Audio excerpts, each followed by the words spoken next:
Terima kasih, Tuan Speaker, Imran Speaker. Tuan Speaker, sebelum saya teruskan, boleh saya hanya membuat satu perhatian. Kita lihat kepada bil yang dibentangkan, khususnya bil dalam,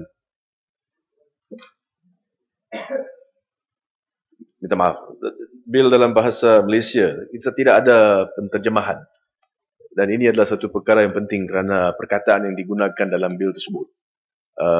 Memang perkataan itu adalah penting. Jadi Tuan Speaker, adakah satu salinan yang bahasa Malaysia disediakan? Saya Tabah Menteri akan jawab tu, Yang Hormat. Dan di atas meja saya pun tidak ada. Tidak ada. So, boleh saya teruskan dengan menggunakan yang bahasa Inggeris dengan itu, Datuk Speaker. Kerana kalau kita lihat apa yang berlaku adalah yang perlu dipindah itu diturunkan dalam bahasa Inggeris. Ada bahasa. Ya, bahasa Melayunya ada, Yang Hormat. Tahu, tapi dalam bahasa Melayu punya dia pakai bahasa Inggeris juga. Ya. So saya minta izin saya gunakan. Saya minta Yang Hormat bolehlah buat rujukan dalam bahasa Inggeris dengan saya tak ada masalah, tapi yang saya akan gunakan adalah bil yang di hadapan saya yang ada dalam bahasa. I don't have the bahasa Malaysia version, Datuk Speaker. Perhaps later on that can be corrected. Saya rasa mungkin kesilapan type dalam bil tersebut. Izinkan saya teruskan. Ya, sila Yang Hormat. Terima kasih. Speaker, ini adalah satu undang-undang yang ataupun satu cadangan untuk pindahan yang cukup penting kepada kita dalam in practicing criminal law. Kerana apa yang kita lihat adalah satu usaha daripada kerajaan untuk mengembalikan undang-undang kepada apa yang ianya ada dalam tahun 1998. Seperti mana kita dengar Timbalan Menteri tadi. Timbalan Menteri sendiri sebut apa yang berlaku adalah dalam kes Muhammad Hassan. Dalam kes Muhammad Hassan, Mahkamah Persekutuan telah pun menyatakan bahawa sebenarnya undang-undang tidak seharusnya mengadakan satu keadaan di mana anggapan di atas anggapan, double presumption, a presumption upon a presumption, diadakan kerana ianya zalim kepada seorang tertuduh. Mahkamah Persekutuan membuat keputusan bahawa ianya zalim dan kita balik ke Dewan yang pada hari yang mulia ini yang kita nak luluskan satu undang-undang yang mahkamah telah menyatakan adalah zalim. Kenapa ianya zalim? Datuk Speaker, kita kena faham dalam undang-undang bila kita sebut berkenaan dengan anggapan, anggapan itu biasanya digunakan dalam keadaan di mana kita tidak boleh membuktikan keadaan itu melalui fakta. Misalnya, di mana seseorang itu dicari dengan wang ataupun dilihat ambil wang. Dalam kes rasuah, mereka itu ada anggapan bahawa beliau ambil wang itu dengan niat jahat ataupun dengan niat buruk. So itu menjadi anggapan bahawa wang itu diterima for a corrupt purpose. Kerana corruption itu memang for the purpose is difficult to prove. Tapi dalam kes-kes dadah, ianya berbeza. Kita lihat kepada Section 37D. 37D, Tuan Speaker, menyatakan bahawa sekiranya seorang itu membawa satu beg misalnya, dan di dalam beg tersebut itu ada dadah, ada barang yang seterusnya setelah dikaji itu didapati adalah dadah berbahaya. Maka apa yang berlaku itu, undang-undang menganggap bahawa orang yang bawa beg itu, dia ada pengetahuan, dia tahu bahawa kandungan beg tersebut itu adalah dadah. Dan itu menyebabkan mahkamah boleh membuat kesimpulan bahawa orang itu adalah dalam milikkan. So it means he will be in possession of the dangerous drugs. Dan milikkan itu memang satu kesalahan. Tapi milikkan itu kesalahan di bawah Section 39A yang bukan membawa hukuman mandatory mati. So itu tahap pertama di mana kita membuktikan bahawa seorang itu dalam milikkan. Yang kedua itu kita kena buktikan bahawa beliau dalam milikkan dengan niat untuk mengedar dadah tersebut. Kalau dapat dibuktikan ianya dengan niat untuk mengedar dadah tersebut, maka barulah boleh kita membuat satu sabitan di bawah Section 39B. Untuk mana hukuman ni adalah hukuman mandatory death sentence. Jadi kita boleh lihat bagaimana seriusnya cadangan pindaan ini. Dan saya rasa itu adalah sebab atas mana Yang Berhormat daripada Subang bangkit untuk meluahkan perasaan betapa seriusnya bil ini dan perasaan kita bahawa kemungkinan Kementerian Kesihatan tak dapat faham efek dan impak pindaan ini kepada undang-undang. Efek dan impak pindaan ini kepada nyawa seseorang. Double presumption. Ya? So, jadi kita kena tanya, Timbalan Menteri, adakah Dewan Yang Mulia ini konsisten? Pada satu pihak kita lihat bagaimana Dewan Yang Mulia ini telah pun mengatakan, terdapat kes-kes di mana seseorang itu dipergunakan, diperalatkan. Ya? Biasanya dikatakan sebagai mule, drug mule. Dia hanya dipergunakan. Dia hanya diminta untuk bawa beg misalnya. Dan kebiasaan ini berlaku kepada ibu tunggal. Kanak-kanak. Mereka tak tahu kandungan beg tersebut. Mereka diberikan wang mungkinnya sorokkan RM100, minta dibawa beg daripada A ke B. Ibu-ibu yang perlu kerja, mereka diminta untuk bawa bungkusan daripada rumah A ke rumah B. Mereka bawa lah. Dalam keadaan tersebut, mereka kalau didapati bersalah, mereka ini ditangkap misalnya. Ditangkap dengan beg tersebut, kalau mereka dipertuduh di bawah Seksyen 39B, apa yang berlaku? Mahkamah akan tanya dua soalan. Satu, adakah dia memiliki dadah berbahaya? Is he in possession of the drugs? Maknanya pihak pendakwaan perlu membuktikan bahawa dia memang tahu bahawa kandungan dalam bungkusan itu ada dadah berbahaya. Untuk kesalahan milikkan. Kesalahan milikkan. Dan untuk itu beliau boleh disabitkan untuk kesalahan milikkan dan dihukum maksima 20 tahun di bawah Seksyen 30A2. Kalau berat dadah tersebut yang beliau bawa itu melebihi had statutory, maka secara otomatis beliau juga dianggap sebagai seorang pengedar dadah. Maknanya, secara otomatis orang yang bawa beg tersebut itu boleh didapati bersalah untuk kesalahan mengedar dadah berbahaya. Automatically death penalty. So kita lihat bagaimana mahkamah dalam tahun 1998 membuat keputusan untuk mengelakkan keadaan sedemikian. Kenapa? Kerana kita dalam sistem criminal justice system, kita ada pihak polis. Sepatutnya pihak polis yang membuat tangkapan itu, dia cek, dia siasat. Siasat kes tersebut itu. Cari fakta. Bawa ke mahkamah fakta-fakta untuk menunjukkan bahawa memang sebenarnya orang itu tahu barang itu adalah dadah.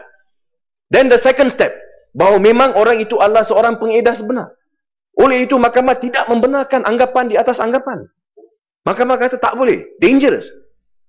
Kerana kalau kanak-kanak anak kita, saudara-saudara kita, budak kecil bawa beg dengan barang, ya, dia ni boleh dapati bersalah untuk milikkan. Tapi Mahkamah Persekutuan kata there is no automatic double presumption in order to avoid the death penalty for cases like that. Itu adalah apa yang disebutkan oleh mahkamah di situ. Zalim. Kenapa zalim? Timbalan Menteri. Kenapa zalim? Kita kena faham, untuk kes-kes 39B, orang yang ditangkap itu tidak diberi jamin. Orang yang ditangkap itu ditangkap, dibawa ke penjara. Kena tunggu di penjara sehingga perbicaraan. Kalau kita bawa anggapan di atas anggapan di atas anggapan, beliau dalam penjara, macam mana beliau boleh siasat? Macam mana beliau nak pecahkan anggapan itu?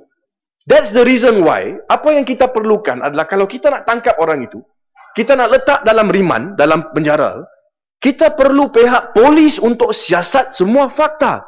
Untuk mengesahkan, adakah orang ini tahu kandungan dia? First. Kalau tak tahu kandungan dia, end of the matter. Memang tidak ada milikan. Kalau dia tahu kandungannya, then you have to go on to prove. Memang dia bawa beg itu hari itu dengan tujuan untuk mengedar. Dan oleh itu, and only on that, beliau boleh dapati bersalah untuk trafficking dan dihukum mandatory mati. Tapi kita lihat bagaimana negara-negara lain. Negara-negara lain, Datuk Speaker. Kita ni, we move away. Kita beralih daripada keadaan-keadaan di mana ada hukuman mandatory. Ya, pucung, jangan panjang-panjang. Jangan panjang. Ini sangat serius, Datuk Speaker. This is a terrible thing. Ini bil yang cukup. Saya faham. Ini bersoal-soal nyawa. I will not unnecessarily waste time, but this is something which is very serious. Sila. Bukan saja itu, kita lihat mahkamah yang buat keputusan cakap zalim. So, Datuk Speaker, I'm sorry. I will have to take some time. Tidak akan lama. Tapi mungkin dalam 15 minit kalau boleh. Sekarang dah 10 minit lebih. Ya, memang. Tapi saya rasa kita kena serius untuk bil ini. Kerana isu nyawa. Datuk Saya Speaker. duduk sini pun serius juga. Sorry? Saya duduk kat sini pun serius juga. Ya, nampak. Tapi nampak bukan serius sangat. Nampak okey.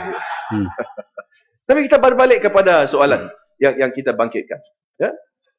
Kenapakah kerajaan sekarang mencadang untuk melakukan ataupun membuat pindaan yang akan menyebabkan kerja pihak polis itu kurang? So in other words, are we trying to encourage a situation di mana kita boleh kata kepada seorang anggota polis, tak apa, tangkap orang itu dengan fakta-fakta yang sangat ringkas. Basic facts, kita boleh ada satu sabitan untuk kes pengedaran dadah, di mana nyawa seseorang itu boleh diambil. Kalau kita ada anggapan timbalan menteri yang berhormat, maknanya pihak polis tidak akan siasat kepada aspek-aspek yang penting kes itu, kerana tak perlu. Untuk berjaya untuk satu kes 39B, untuk ambil nyawa seseorang itu yang berhormat, senang. Hanya beliau perlu buktikan bahawa orang penama tersebut membawa barang itu. Sudah cukup. Undang-undang menganggap beliau ada pengetahuan. Undang-undang menganggap beliau memiliki. Sekarang pula kita nak undang-undang untuk menganggap bahawa dia adalah seorang pengedar dadah yang membawa hukuman mandatory mati. Kenapa kita hendakkan undang-undang sebegini? Kenapa kita nak ringkaskan tugas polis? Walhal seseorang pegawai polis itu tugas dia, seorang pegawai penyiasat adalah untuk siasat dan pastikan fakta-fakta ini. Fakta-fakta yang digunakan oleh mahkamah untuk pastikan sabitan dan seterusnya satu hukuman mati, mandatory. So apakah yang kita nak what are we trying to achieve with this, Timbalan Menteri? Adakah kita sekarang hendak menghantar satu message kepada pihak polis bahawa tidak perlu untuk tugas kamu begitu berat, tak apa. Hanya basic facts. Dalam masa yang sama, orang yang ditangkap tersebut itu diletak dalam penjara. Beliau tidak boleh melakukan apa-apa untuk membela diri dia. Dibawa ke mahkamah,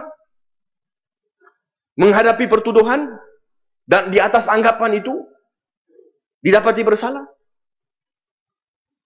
Jadi Menteri, saya tak nak sebut dengan secara mendalam, tapi kita kena faham dalam sistem kita sekarang bersandar kepada keputusan daripada Jabatan Peguam Negara. Kita ni berharap bahawa orang yang membuat keputusan dalam Jabatan Peguam Negara itu memang tahu fakta sebelum dia buat satu keputusan untuk mendakwa. Kalau fail dihantar kepada seseorang DPP ni, Timbalan Pendakwa Raya, untuk dikaji. Kalau IO dalam kes tersebut, pegawai penyiasat itu tidak membuat siasatan yang menyeluruh untuk mengetahui isu-isu yang penting itu, knowledge, adakah seseorang itu diperalatkan, adalah seorang itu innocent carrier, budak itu adakah betul-betul bersalah. Kalau tidak ada maklumat di situ, kerana tidak perlu Timbalan Menteri dengan pindaan ini. Hanya dalam fail itu, yes, hari itu saya lihat budak kecil itu, dia ada pegang beg itu, saya tangkap. Beg itu ada sekarang, charge. Dengan charge itu, anggapan, milikkan, yes, possession, correct, lepas itu, disabit dan dihukum mati. Kita kena berbalik sekarang kepada sistem perundangan kita. Bolehkah Timbalan Menteri di sini memberikan saya pengesyuaran bahawa memang dalam Jabatan Peguam Negara tidak ada kesilapan? Can you give me that assurance? Bahawa memang tidak ada satu kesilapan yang akan dibuat dalam keputusan untuk mendakwa? Bagaimana kita boleh tahu? Kalau pihak polis tidak siasat, seorang Timbalan Pendakwa Raya tidak tahu fakta sebenar, dia gunakan undang-undang, dia mendakwa. What happens if orang itu sebenarnya memang dia tak tahu? Anggapan-anggapan ini digunakan. Dan Timbalan Menteri kena faham, bila anggapan digunakan, anggapan itu lain daripada undang-undang jenayah biasa. Kenapa? Kalau anggapan digunakan Tugas adalah di atas tertuduh untuk mematahkan anggapan itu. Maknanya standard of proof dia lain, berbeza. Dalam kes biasa, untuk menang, untuk kita melepas daripada satu sabitan, kita hanya perlu menimbulkan keraguan, munasabah. Tapi bila wujudnya anggapan Timbalan Menteri, tugas kita lebih berat. Kita kena pecah anggapan itu dan standard dia di atas balance of probabilities. Ini sebab atas mana Subang berdiri tadi.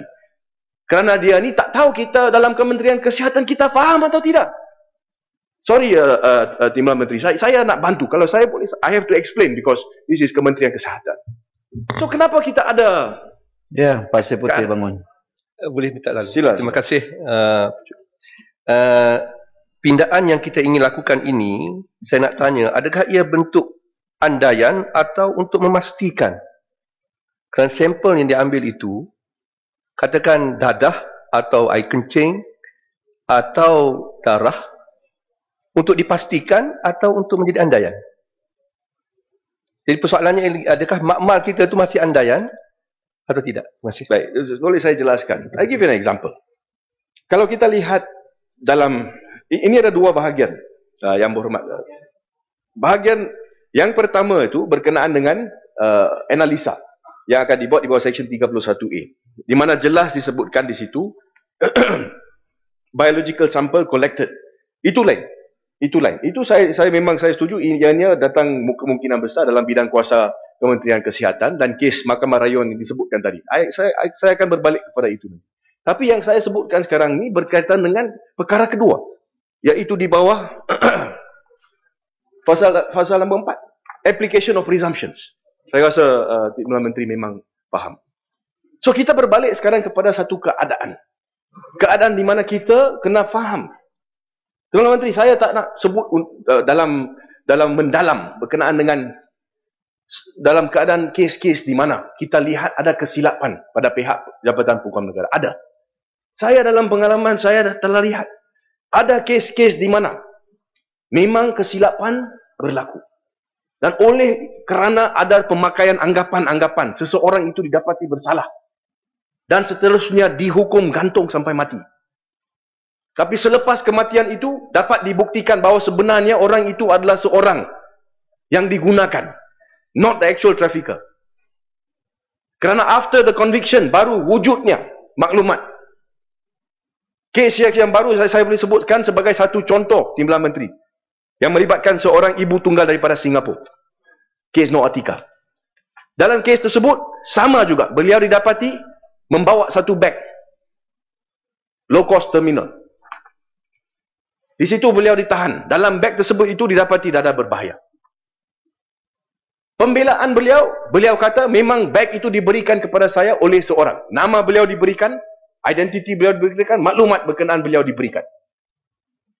Kes dibawa ke Mahkamah Tinggi Shah Alam. Dia di-charge dan didapati bersalah dan disabitkan dan dihukum gantung sampai mati. Semasa rayuan Timbalan Menteri, apa yang berlaku? Maklumat diberikan bahawa sebenarnya lelaki yang beliau sebut wujud itu bukan sahaja wujud, tapi juga telah pun ditahan oleh Kementerian Dalam Negeri, ditahan di bawah LLPK. Dan bila kita cek dalam perintah atas mana beliau ditahan di Simpang Renggam, disebutkan kes Nur Atika. Tapi di Mahkamah Tinggi langsung tidak dibawa perkara ini. Butir-butir maklumat ini tidak dibawa kerana tidak perlu. This is what anggapan does. Pihak polis kata tak perlu, saya tak perlu siasat dalam mendalam. Saya hanya perlu buktikan dia megang beg tersebut. Sudah pegang beg tersebut itu, I've got my case. Ada milikkan, dianggapkan trafficking. Somebody's life. Dihukum gantung. Anak dia 2, kecil. Nasib baik di bawah rayuan, kita bawa. Pihak Peguam Negara, Jabatan Peguam Negara, lihat fakta itu, dia pun terkejut. They didn't oppose the appeal. Mahkamah Rayuan, hakim, 3 hakim tanya, look at these facts. Saya nak tanya Timbalan Menteri, kita dalam the criminal bar, kita sudah berapa tahun kita lawan hal ini? Bukan kerana apa? Kerana kita nak pastikan kalau kita nak sabitkan orang itu, kita nak hukum gantung sampai mati itu, we have to be sure. We cannot take risk. Itu menjadi sebab atas nama. Hari ini saya baca dalam surat khabar. Tadi saja, Datuk Speaker. Saya baca dalam Malaysia Kini. Saya rasa ini betul lah. Ini bukan kontroversial lah, Datuk Speaker. Saya lihat Yang Berhormat Menteri dalam Jabatan Perdana Menteri menyatakan dia tarik balik berapa bil. Evidence Act, Criminal Procedure Code. Kenapa? Saya tahu. Kerana bil-bil tersebut sekarang ini telah pun diberikan kepada Bar Council misalnya. Untuk mendapat pandangan. Kerana ianya cukup penting untuk criminal justice system. Tapi bil ini saya nak tanya. Ini melibatkan nyawa orang, death penalty. Adakah bil ini diberikan kepada Bar Council untuk mendapat pendapat? Adakah bil ini diberikan kepada Criminal Law Committee untuk mendapat pendapat? Adakah kita cek kenapa? Kenapa Mahkamah Persekutuan dalam kes Muhammad Hassan membuat keputusan supaya kita tidak boleh menggunakan double presumption? Timbalan Menteri, besok boleh berlaku kepada ahli keluarga kita. Menurut undang-undang yang kita nak luluskan sekarang, sekiranya anak kita masuk dalam kereta kawan dia, dan dalam kereta tersebut ada satu bungkusan di seat belakang yang ada dada berbahaya. Anak kita tak tahu. Dia nak keluar, okey, nak pergi sekolah, dia masuk kereta tersebut. Kereta tersebut diberhentikan. Do you know that both of them can be convicted and sentenced to death under these laws? Under presumptions.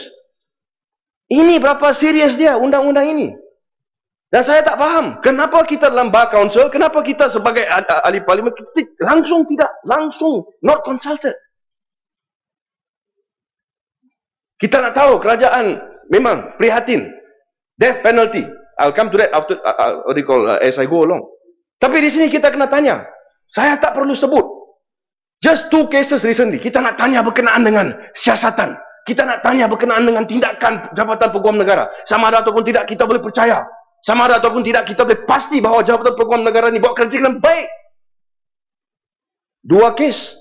Lihat kes PKFZ. Kes PKFZ. Timbalan Menteri. Apa berlaku?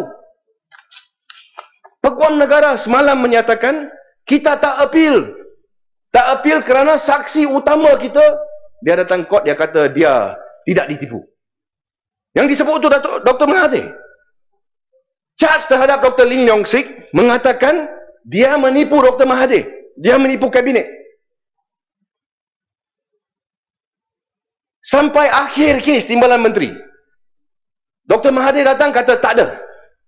Mana ada satu peguam negara atau timbalan pendakwa raya yang akan membawa satu kes di mana tuduhan itu adalah orang telah menipu sekian-sekian, di mana orang yang ditipu itu kata dia tidak ditipu. Dan semalam dia kata my main witness. Saya nak tanya, if it is your main witness, takkan you tak bacakah statement dia? Dalam law kita ada statement. Datuk Speaker, kita semua tahu ABC, basic. Sebelum saya charge seorang itu, saya kena baca file.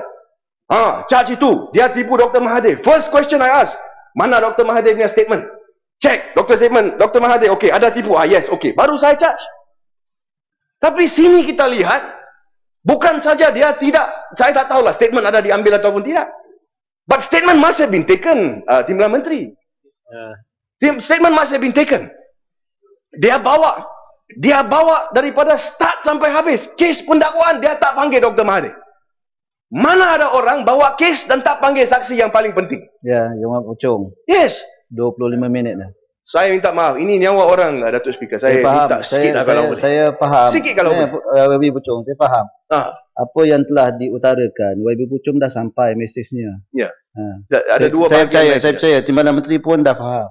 Baik. Ada 2 perkara saja. Saya akan cuba untuk So kita kena faham, ada kes-kes di mana kita dapat lihat clear cut case, something wrong with the prosecution. Saya sebut kes Nautica.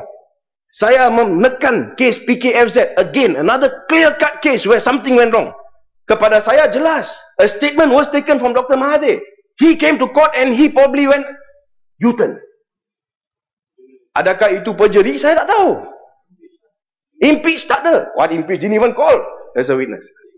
Macam mana kita boleh? So this is the question. If we don't know this is the situation in AG Chambers. Itu satu. Saya tak nak sebut kes Altan Tuya. Kerana ada rayuan. Tidak boleh. Betul, Datuk Speaker. Saya tak boleh sebut berkenaan dengan bagaimana kita kalah. Kerana saksi-saksi yang penting tidak dipanggil Timbalan Menteri. Setakat itu je lah, Datuk. Saya tak akan masuk ke dalam. Ya, tapi okey, sikit okey lah. Itu dah masuk dah tu. Itu tak apa, tapi kita keluar dah balik. Masuk dah tu. Tapi kita tahu, bukan saya, Datuk Speaker. Semua orang tanya saya. Dia sikit pun kira masuk. Tak, itu dah. Tapi boleh keluar balik lah. Ya. Ramai yang tanya. Kita nak jawab pun tak boleh jawab. Dia kata mana ada satu negara, orang itu dibom, tapi kita tak tahu kenapa. This is the investigation. Bagi kita lihat sekarang, bagaimana Pucung. Sila. Pucung. Saya nak tanya ni, yang Pucung cakap pasal bom semua ni, apa kena mengena dengan pindaan kepada Akta Dadah ni? Ini presumption. Ya. Apa kena mengena dengan presumption yang kita bincangkan? Soalan yang baik. Saya akan jawab. Ya. Terima kasih. Bila kita ada presumption yang berhormat, maknanya kita memberi ruang kepada pihak polis supaya tidak siasat fakta-fakta yang akan dipresume. Baik? Kerana kalau tak ada presumption, we have to prove custody, control and knowledge. You know that, you are judge, ex-judge. Right? So, sekarang tidak perlu untuk kita membuktikan semua itu. Kerana ada presumption. The point I'm making is this. Kalau kita... Sorry. Okey. Sila. Saya faham dengan presumption. Tapi masalah sekarang ni, yang Pucung cakap ni berkenaan dengan kes atau Tuya dan sebagainya, saya kata tak ada kena dengan presumption. Itu yang saya maksudkan. Tunggu. Jadi kita Tunggu. Kita confine. You have to confine yourself. No, okay? I will convince you. You are a judge, I will convince you. No. You will be I'm not convinced. okay? There will be no appeal. Okay, yang saya buat, boleh. Saya diberi peluang. Kalau boleh lah. No problem. I was anticipating this question, so I'm prepared for you. Apa kena mengenanya? Dalam kes Altan Tuya, sehingga hari ini kita tak tahu kenapa orang itu dibunuh. Betul? Saya semua setuju sini. Soalan ditanya oleh Barisan Nasional, bukan saya yang tanya. Cukup. BN yang tanya, so saya kena jawab. Tidak banyak dah. Okey. So apa yang mesej yang nak disampaikan oleh Pucung cukup. Saya kena jawab. Pucung, saya boleh guna kuasa Pucung, tapi saya... No, this one, Datuk, saya bagi peluang untuk gulung ya. Ini saya kena jawab. Saya tak perlu. Pasal kes Altan Tuya tak perlu. Bukan, saya bagi 2 minit je, 2 minit. Gulung. Kes Altan Tuya tu saya sebut kerana soal Pucung, saya tak payah sebut lah. Dah hanya begitu. Dah, saya tak benarkan. Kerana orang tanya. Point yang saya buat, Datuk Speaker. Bagi Pucung. Saya faham. Point yang saya buat senang. Bagi Pucung. Ya. Janganlah berdegil-degil dengan saya. Ya. Sila. Saya bukan degil, tapi saya rasa sila ujahan lain. Saya tak nak sebut. Saya tak nak sebut Altan Tuya dah. Ya, okey. Jangan sebut. Jangan sebut. Jangan takut. Saya okey, tak ada masalah. Kan sudah saya pun tak takut. Tak ada masalah. Okey, jawapan yang saya akan berikan. Ya. Saya sebut kalau Pucung respon lagi terhadap kes Altan Tuya, saya terpaksa berhentikan Pucung ucap. Kenapa?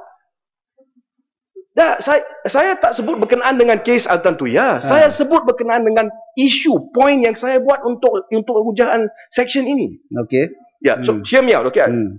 Trust me, you'll be okay. No problem. Nobody will scold you after this. Don't worry.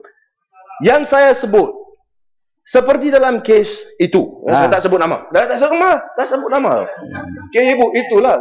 Saya takut sangat dengar Altan, semua takut. Bukan masalah takut. Kita ada peraturan, Pucung. Jangan berdegil Pucung. Saya tak nak sebut nama tu. Ya. Nanti kena gantung. Tak ada apa. Right. So dalam kes kita sama juga. Kalau kita tak siasat apa yang berlaku dan ada anggapan yang berhormat, macam mana kita nak buat, macam mana? Sebenarnya dalam kes 39B, like kes Noh Atika, boleh Noh Atika boleh? Boleh. Kes Noh Atika misalnya, dia bawa beg. Cerita sebenarnya bahawa beg itu kepunyaan. Yang Muhammad Pucung sebenarnya ujahan yang Muhammad Pucung ulang. Saya diminta soalan. Tak perlulah respon. Ya. So 25 minit Pucung. Saya bagi peluang pada Pucung, bagi peluang pada kawan yang lain pula. Ya, saya faham. So persoalan itu, saya rasa itu adalah penjelasan untuk kamu, untuk yang berhormat. Dan yang berhormat, isu yang berlain, yang bersangkutan dengan ini, the last point that I make, Datuk Speaker. Isu yang saya bawa, death penalty. Kita kena faham, Timbalan Menteri, yang kalau saya boleh yang berhormat. Kalau kita nak sebutkan semua kes, Datuk Speaker, ini adalah kategori kes-kes yang paling berat because of death penalty. We cannot change it, we cannot reverse. So itu menjadi sebab atas mana saya minta Timbalan Menteri, di dalam kes ini, di dalam perkara ini, saya minta tarik balik bil ini. Tarik balik Timbalan Menteri. Dapatkan pendapat daripada semua yang terlibat. Get the views of the Bar Council. Ambil pendapat daripada Jabatan Peguam Negara berkenaan dengan impak apa yang akan berlaku di sini. Cukup penting.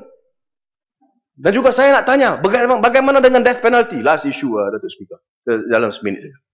Death penalty. Kita dengar baru-baru ini di Singapura, Datuk Speaker. Kita lihat seorang warga negara Malaysia, Sabah. Sebenarnya saya kira Puchong dia dah berpuas hati dah apa yang nak disampaikan. Cuma main-main contoh. Dah, bukan. Saya kira cukup lah Puchong. Dah, contoh diberikan kerana Singapura, undang-undang itu telah pun dipindah. Di mana sekarang diberi balik kepada hakim, Datuk Speaker, kuasa, budi bicara berkenaan dengan hukuman. Jadi dalam keadaan seperti ini, di mana akan digunakan anggapan tersebut, kalau ada budi bicara itu perkara lain.